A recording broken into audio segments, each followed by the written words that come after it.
حافظین، اب مولائے کائنات کے حضور عقیدت کے پھول نچھاور کرنے تشریف لاتے ہیں یاور علی، جناب یاور علی۔ تو مہربان مولا علی السلام علیکم۔ ہم قبل سے پہلے مولا علی کی شان میں ایک قطع آپ سب کی نظر کر رہا ہے۔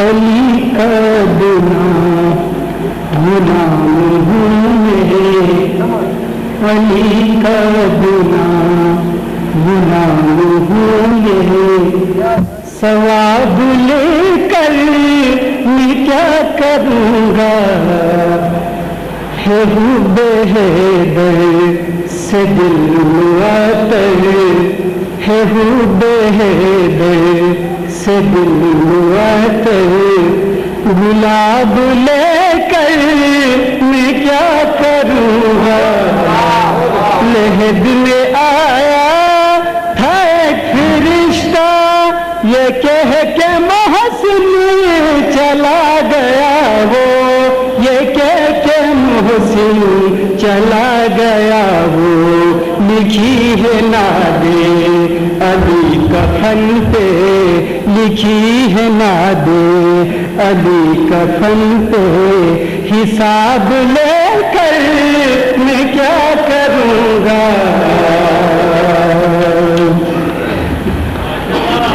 علی کی معرفت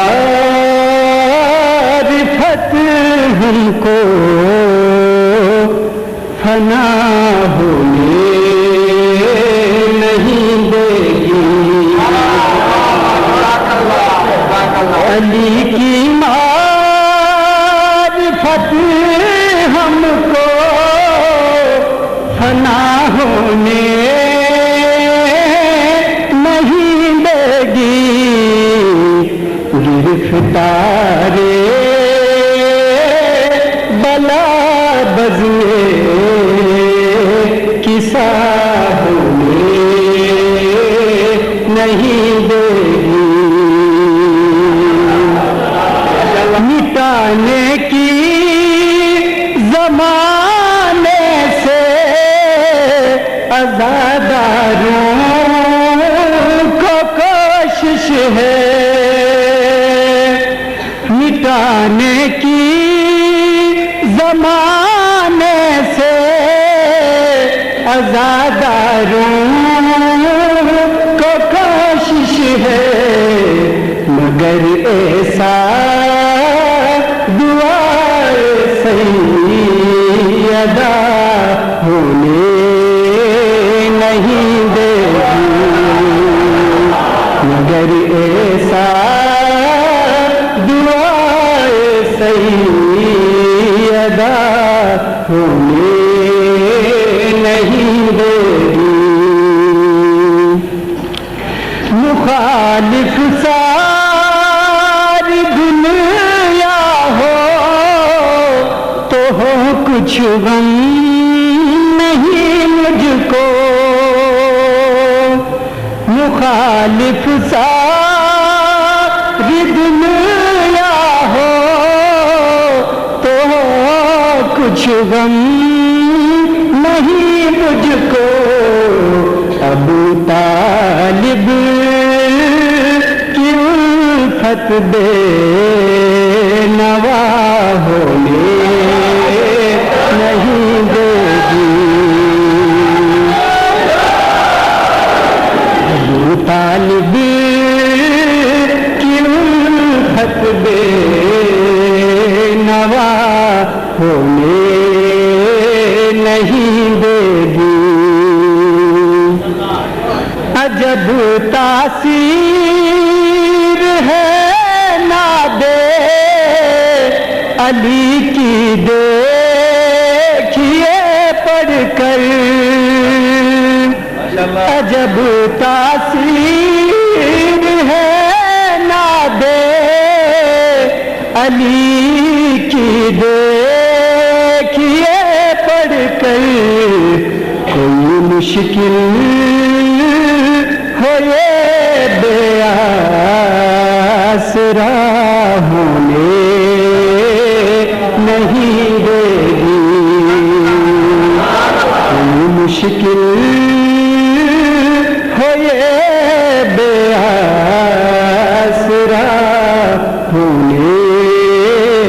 نہیں دے گی.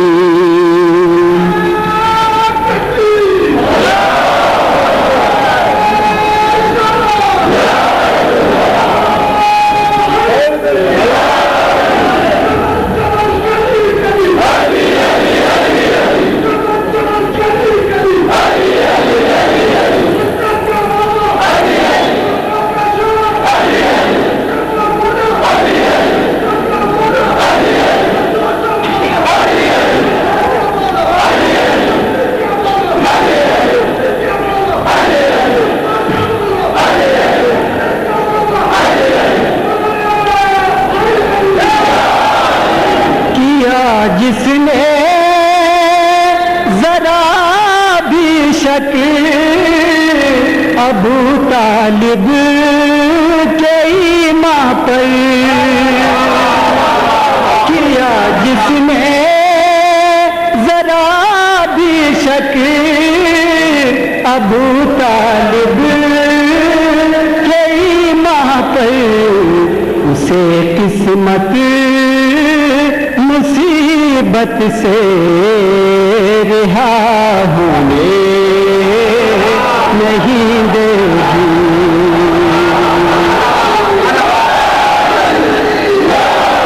کیا جس نے ذرا بھی شک ابو طالب کے ایمان پر، اسے قسمت مصیبت سے رہا ہونے نہیں دے گی.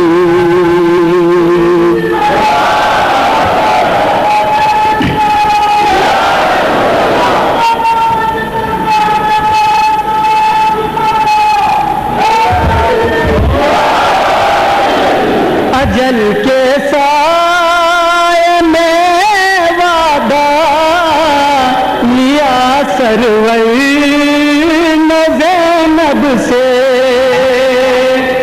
اجل کے سائے میں وعدہ لیا سرور زینب سے، خدا کے دین کو تو بے ردا ہونے نہیں دے گی.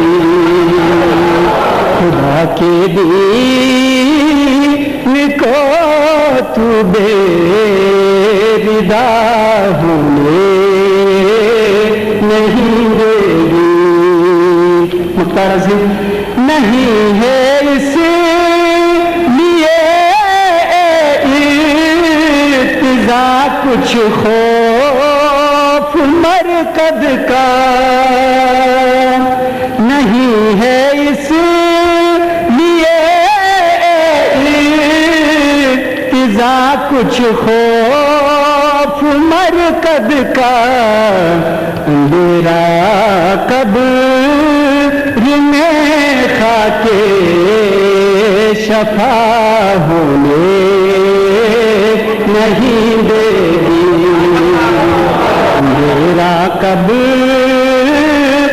میں خاک شفا ہونے نہیں دے گی. علی کی معرفت ہم کو فنا ہونے نہیں دے گی.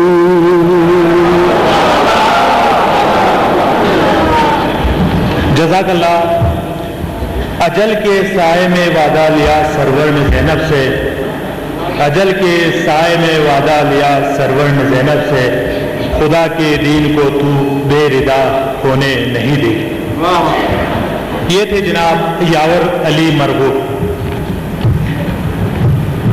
معزز حاضرین، محمد علی موشی بلتستانی کے لیے جناب سید حیدر شاہ کاظمی صاحب جو ریٹائرڈ ایس پی ہیں، انہوں نے 500 روپے کا انعام دیا ہے جو انہیں دیا جاتا ہے. جناب محمد علی موشی.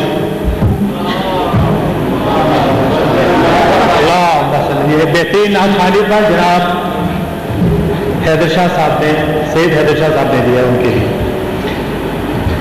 معزز حاضرین، اب میں جناب شیخ فرمان علی نجفی صاحب کو دعوت دیتا ہوں کہ آپ تشریف لائیں اور اپنے گفتگو سے حاضرین اور ناظرین کو نوازیں۔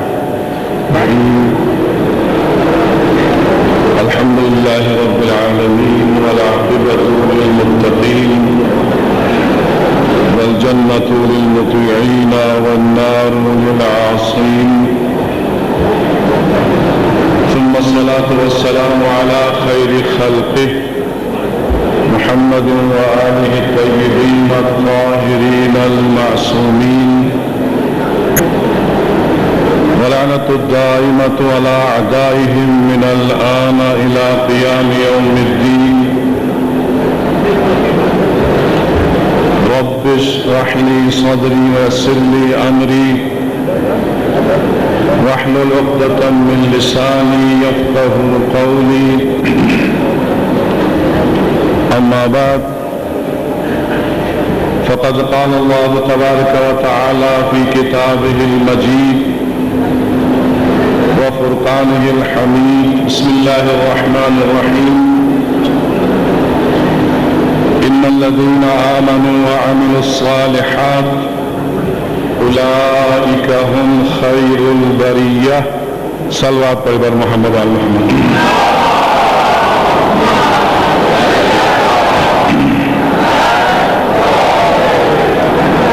آج کا دن بہت ہی باسعادت اور بابرکت دن ہے کہ آج مولائے کائنات علی ابن ابی طالب علیہ السلام کی ولادت باسعادت ہے۔ آج کعبے میں علی کی ولادت ہوئی ہے، اور یہ ولادت ہمارے لیے ایک ایسی سعادت ہے کہ آج ہر مومن مسکرا رہا ہے۔ کیوں؟ اس لیے کہ مومن کا دل نور ولایت علی سے منور ہے۔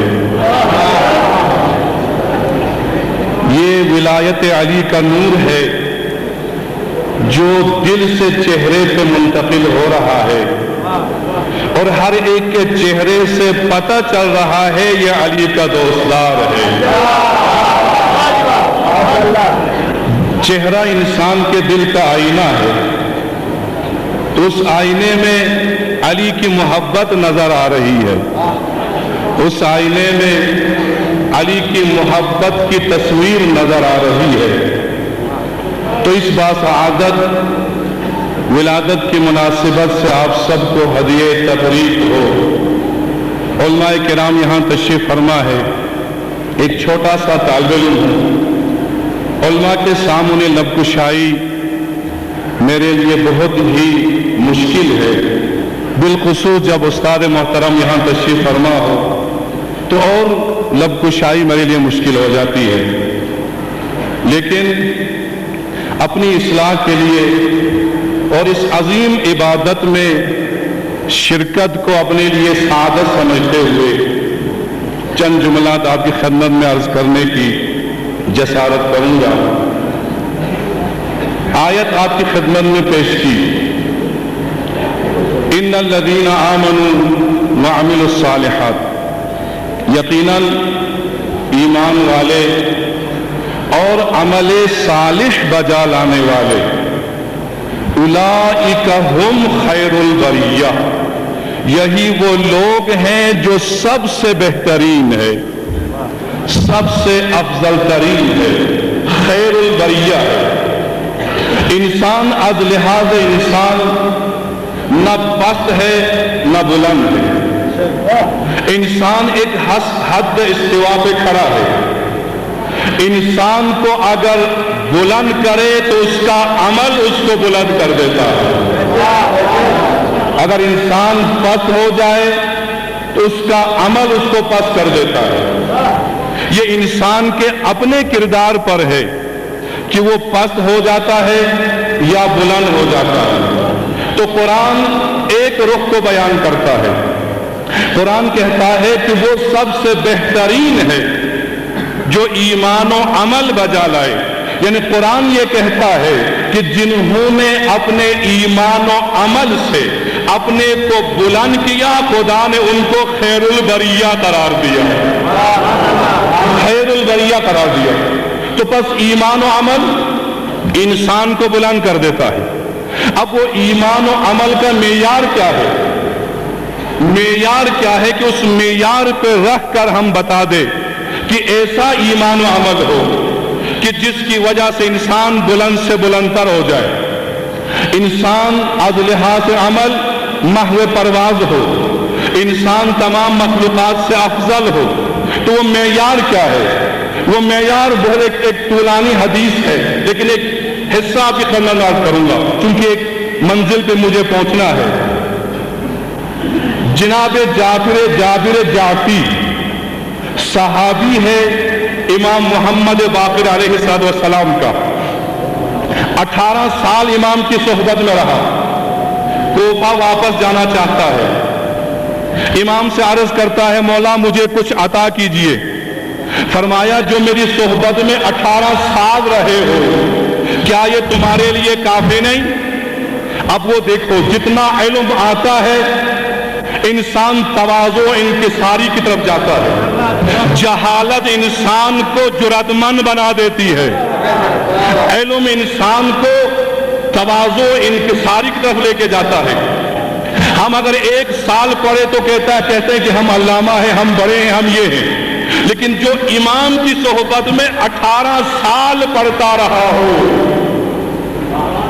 مولا مجھے کچھ عطا کیجئے، کیا یہ 18 سال تمہارے لیے کافی نہیں؟ اس نے کہا مولا نہیں۔ کیوں؟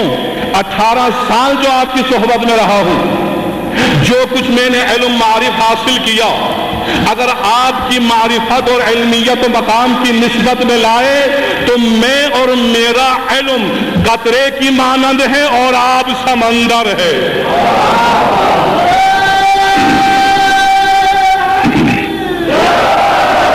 آپ سمندر ہے۔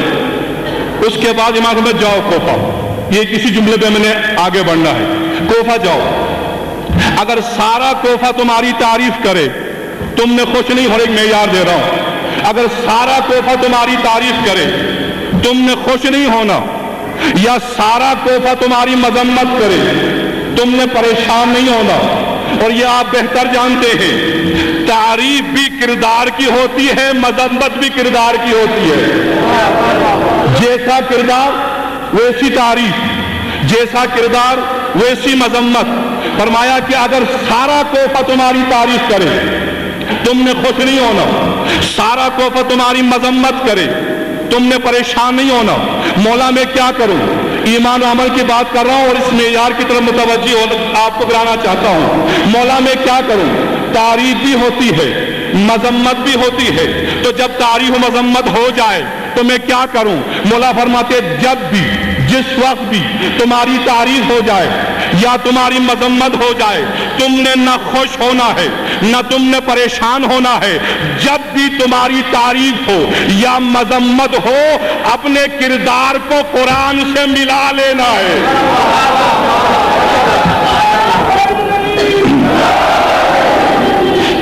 اپنے کردار کو توجہ کیجئے، اپنے کردار کو قرآن سے ملا لینا ہے۔ اگر تمہارا کردار قرآن کے مطابق ہے، ساری دنیا تمہاری مذمت کرے تمہیں کیا پرواہ، خدا تمہارے ساتھ ہے۔ اگر تمہارا کردار قرآن کے مطابق ہے تمہیں کیا پرواہ، خدا تمہارے ساتھ ہے۔ اگر تمہارا کردار قرآن کے مطابق نہیں ہے تو ساری دنیا تمہاری تعریف کرے تمہیں کیا فائدہ ملے گا، تم نے تو جہنم میں جانا ہے۔ تو پس تعریف کو نہ دیکھو نہ مذمت کو دیکھو، کردار کو دیکھو کہ قرآن کے مطابق ہے یا نہیں۔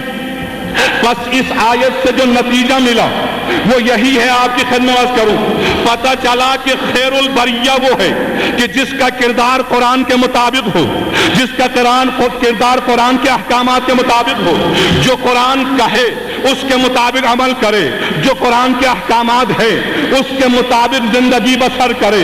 بس خلاصہ یہ ہے کہ مومن وہ ہے کہ جس کا کردار قرآن کے مطابق ہو، مومن وہ ہے جو قرآن کے مطابق زندگی گزارے، مومن وہ ہے جو قرآن حلال کہے تو حلال، حرام کہے تو حرام، واجب کہے تو واجب، مستحب کہے تو مستحب، جو قرآن کہے اس کے مطابق جس کا کردار ہو اس کو مومن کہتے ہیں، اور قرآن کی آیتیں جن کے کردار کے مطابق نازل ہو اس کو امیر المومنین کہتے ہیں۔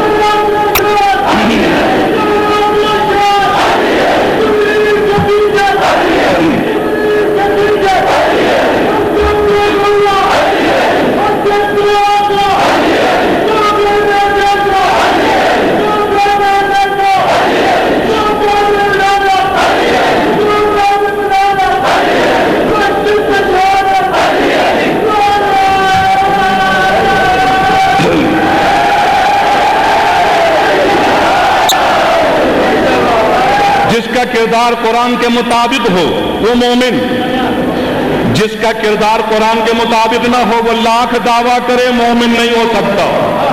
تو جب مومن کا یہ مقام ہے تو امیر المومنین کا مقام کتنا بلند ہوگا۔ جس کے کردار کے مطابق، ابھی قبلہ فرما رہے تھے کہ جس کے کردار کے مطابق آیتیں نازل ہو۔ اب پتہ چلا کہ عمل ہی انسان کو بلند کرتا ہے۔ اب عمل کی نوعیت ہے، عمل کبھی عمل کا ثواب، آپ آیتیں پڑھ لیجئے، سارا وقت نہیں ہے، حدیث پڑھ لیجئے، آیتیں پڑھ لیجئے، ہر عمل کا ثواب 70 سے لے کے 700 تک ہے، یا قرآن 700 سے شروع کر دیتا ہے۔ آئے انفاق پڑھ لیجئے، قرآن 700 سے شروع کرتا ہے اور بے حساب بیان کر دیتا ہے، کبھی 700 ہے، کبھی 1400 ہے، کبھی بے حساب ہے۔ ہر عمل کا ثواب 70 سے لے کے 700، 700 سے لے کے بے حساب۔ اب کسی نے سوال کیا چھٹے امام سے، مولا عمل ایک، ثواب میں فرق کیوں؟ یہاں پہ ہم عمل کر رہے ہیں، عبادت کر رہے ہیں، ممکن ہے ایک کو بے حساب ثواب ملے، ایک محروم چلا جائے، ممکن ہے۔ لیکن ایک جملہ عرض کروں، ایسے اجتماعات جو ولادت کی صورت میں ہو یا شہادت کی صورت میں ہو، ان اجتماعات کا فلسفہ یہ ہے، ان کی حقیقت یہ ہے کہ ایسی عبادت ہو، ایسی اجتماعی عبادت ہو، ان اجتماعات میں آنے سے پہلے انسان گناہگار ہو، معصیت کار ہو، لیکن جب ایسے اجتماعات میں آ جائے، ذکر علی ہو، کردار علی بیان ہو، سیرت علی بیان ہو، یہاں سے اٹھے تو ثوابگار بن کے اٹھ جائے۔ یہ فلسفہ ہے ان اجتماعات کا۔ تو ہر عمل کا ثواب مختلف۔ مولا فرماتے ہیں یہ عمل کی وجہ سے نہیں، یہ انسان کی نیت کی وجہ سے ہے۔ جیسی نیت ویسا عمل، الاعمال بالنیات۔ اب تھوڑی مثال سے واضح کروں اور ایک منزل پہ آپ کو پہنچاؤں۔ آپ نماز اپنے گھر میں پڑھیں، ثواب اور یہی نماز آپ محلے کی مسجد میں پڑھیں، ثواب میں فرق آ جاتا ہے۔ یہی نماز آپ جا کر شہر کی جامع مسجد میں پڑھے، ثواب اور اضافہ اس میں ہو جاتا ہے۔ یہی نماز باجماعت پڑھ لے، 10 افراد تک حساب ہو سکتا ہے ثواب کا، اس کے بعد ثواب نہیں ہو سکتا۔ یہی نماز جا کے مسجد نبوی میں پڑھ لے تو ایک نماز کا 50,000 نمازوں کا ثواب۔ یہی نماز آپ جا کے بیت الحرام خانہ کعبے میں پڑھے، مسجد الحرام میں پڑھے، ایک نماز کا 1,00,000 نمازوں کا ثواب۔ ایک جملہ کرو، ایک نماز کا 1,00,000 نمازوں کا ثواب۔ پتہ چلا کہ گھر میں پڑھے فضیلت اور ہے، مسجد میں پڑھے فضیلت اور ہے، جامع مسجد میں پڑھے فضیلت اور ہے، نبوی میں پڑھے فضیلت اور ہے، مسجد الحرام خانہ کعبے میں پڑھے اس کی فضیلت اور ہے۔ ایک عام آدمی جیسا گناہگار مسجد الحرام میں جا کر خانہ کعبے میں ایک نماز پڑھے تو 1,00,000 نمازوں کا ثواب ملتا ہے، تو جس کی ولادت ہی کعبے میں ہوئی ہو۔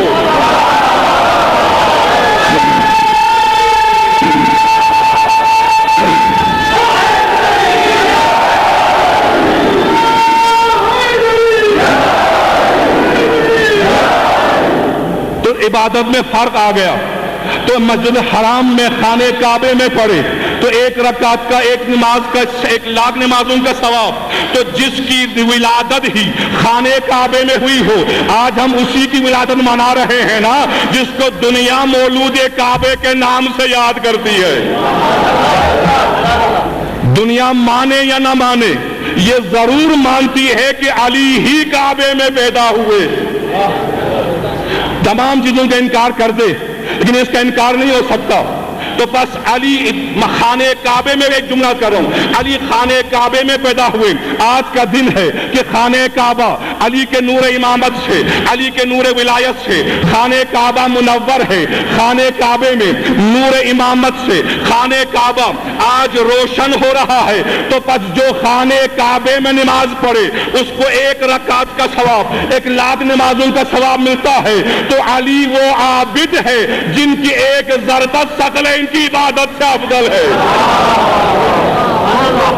خانہ کعبے میں علی پیدا ہوئے، تین جملہ، خانہ کعبے میں علی پیدا ہوئے، رسول خدا مسجد خانہ کعبے میں گئے، خانہ کعبے جا کے علی کو اٹھایا، علی نہ آنکھ کھول رہے ہیں، نہ دودھ پی رہے ہیں، نہ آپ رو رہے ہیں۔ یہ عام بچوں کی طبیعت ہے۔ خلقت کی 2 قسمیں، توجہ کیجئے، خلقت کی 2 قسمیں، ایک خلقت طبیعی ہے، عام طور پہ طبیعی طور پہ بچہ دنیا میں آتا ہے، ایک خلقت امری ہے جو خدا امر سے اپنے کن فیکون کے حکم سے اس دنیا میں لاتا ہے۔ تو جو خلقت طبیعی سے آئے اس کے حالات و اطوار و طریقہ، اور جو خلقت امری سے آ جائے وہ کسی اور طریقے سے آتا ہے۔ جو خلقت طبیعی سے آتا ہے اس کے بارے میں قرآن کہتا ہے اخرجکم من بطون امہاتکم لا تعلمون شیئا، جب تم ماں کے بطن سے دنیا میں آ رہے تھے تو جاہل مطلق تھے، تم کسی چیز کو نہیں جانتے تھے۔ یہ وہ ہے جو خلقت طبیعی سے دنیا میں آتا ہے تو جاہل مطلق بن کے آتا ہے، اور جو خلقت امری سے آتا ہے وہ صاحب کتاب بن کے آ جاتا ہے، وہ اولو الامر یا اولو العزم بن کے، وہ علم کو لے کے اس دنیا میں آتا ہے۔ جو صاحب جو طبیعی طور پر دنیا میں آتا ہے اس کے لیے دنیا میں تمام چیزوں کی ضرورت ہے، طبیعی طور پر حج کی ضرورت ہے، لیکن جو خلقت امری سے آئے وہ دروازے میں، وہ اپنے دیوار میں دروازہ بنا کر دنیا میں آ کر بتا دیتا ہے کہ میں خلقت امری سے اس دنیا میں آیا ہوں۔ اور رسول نے جب ہاتھوں پہ اٹھایا، علی نے آنکھیں کھول کے رسول کی زیارت کی۔ اس کا مطلب کیا ہے؟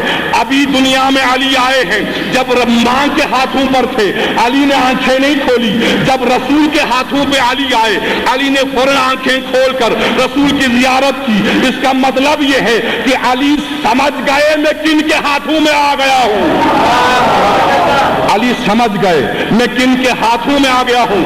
آپ نے آنکھیں کھولی، رسول کی زیارت کی، رسول نے آپ کو زبان چسائی، اپنا علم عطا کیا، خانہ کعبے میں آئے ہیں، آتے ہی رسول نے زبان چسائی، علی نے رسول کی زیارت کی۔ اس کا مطلب کیا ہے؟ اس کا مطلب یہ ہے اسی دن علی نے زیارت کے لیے رسول کا انتخاب کیا اور رسول نے علم کے لیے علی کا انتخاب کیا۔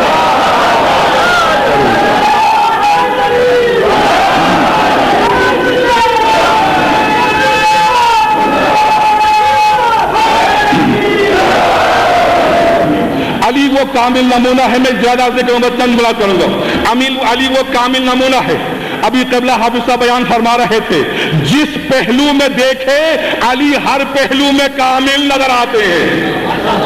ایک جملہ، اگر ہم کامل نمونہ تلاش کرنا شروع کر دیں، شجاعت کے لحاظ سے، سخاوت کے لحاظ سے، عبادت کے لحاظ سے، غریب پروری کے لحاظ سے، باپ ہونے کے ناطے، شوہر ہونے کے لحاظ سے، اولاد ہونے کے لحاظ سے، رشتہ داروں سے تعلقات کی بنا پر جس پہلو میں ہم کامل نمونہ تلاش کرنا شروع کریں، یہاں کوئی اور کامل نمونہ ہوگا، کسی اور جگہ کوئی اور کامل نمونہ ہوگا، ان کے لیے وہ کامل نمونہ، ان کے لیے یہ کامل نمونہ، ہر ملک میں الگ ہوگا، ہر شہر میں الگ ہوگا، اختلافات ہوں گے، ایک کامل نمونے پر کسی وجہ سے بھی اتحاد نہیں ہو سکے گا، اتفاق نہیں ہو سکے گا، لیکن یہ سعادت اور یہ فخر ہمیں حاصل ہے کہ ہم تمام کمالات کا کامل نمونہ علی کے گھر میں دکھا سکتے ہیں۔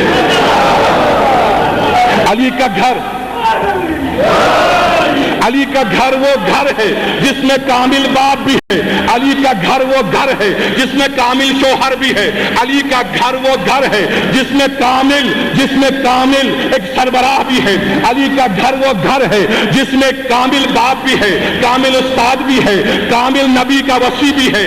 جس کمال میں دیکھو علی با کمال نظر آتا ہے، تو بس یہی علی کی صفت ہے، یہی علی کا کمال۔ یہ کیوں ہے؟ اس لیے علی نے اپنی پوری زندگی حق کے مطابق زندگی گزاری، کبھی آپ نے بات کی طرف رخ نہیں کیا۔ یہ آپ کا فخریہ جملہ ہے، لم اشرک للہ طرفۃ عین ابدا، کہ میں وہ علی ابن ابی طالب ہوں کہ میں نے ایک آنکھ جھپکنے کی دیر تک کے لیے بھی کبھی شرک کو اپنے گلے سے نہیں لگایا۔ یہ وہ علی ہے۔ اب بس ایک جملہ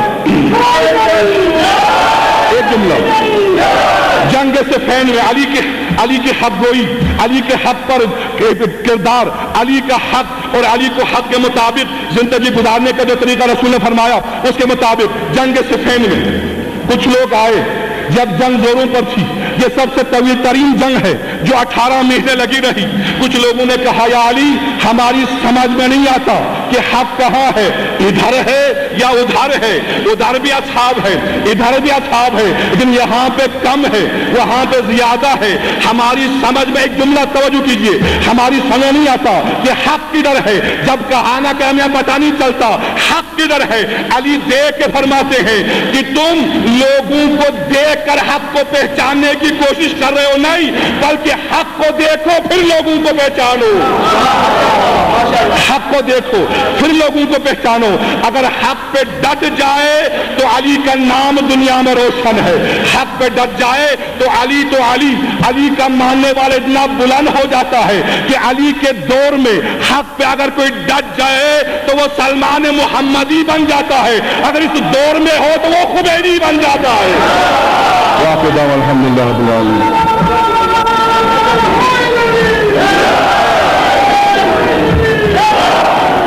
معزز حاضرین، یہ تھے جناب شیخ فرمان علی نجفی۔ معزز حاضرین، بہت سے ناظرین نے پرچیاں ہمیں بھیجی ہیں پریشانیوں سے نجات کے لیے، ان کے مسائل کے نجات کے لیے، تو آپ سے گزارش ہے کہ سب مل کے ان کے لیے ایک دفعہ درود شریف ہے۔ بس محمد اور محمد صلی اللہ۔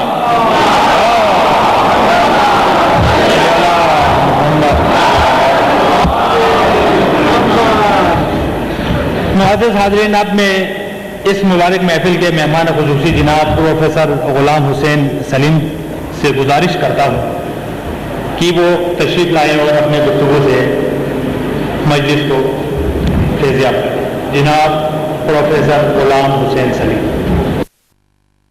علماء کرام، حاضرین محترم، میں صرف اس لیے حاضر ہوا ہوں کہ آج کی بابرکت محفل میں اپنی حاضری لگوا سکوں۔ ایک سے ایک اچھی تقریرات سن چکے، پرمال پرجوش کتابتوں سے متفرغ ہو گئے اور عقیدت بھری منقبتوں کا بھی لطف آپ نے اٹھایا، اور اتنا لطف اٹھایا کہ میں یہ کہہ سکتا ہوں کہ لطف اٹھانے میں ہم نہ صرف یہ کہ کسی سے پیچھے نہیں رہتے، بلکہ بہت سی قوموں سے ہم آگے بڑھ گئے ہیں۔ میں عرصے سے یہ دیکھ رہا ہوں جس طرح لطف اٹھانے کا انداز ہماری محفلوں میں اپنایا جاتا ہے، کم از کم میری عمر کے لوگ اس طرح لطف اٹھانے کے انداز سے واقف نہیں ہیں۔ یہ نئی نسل کا انداز ہے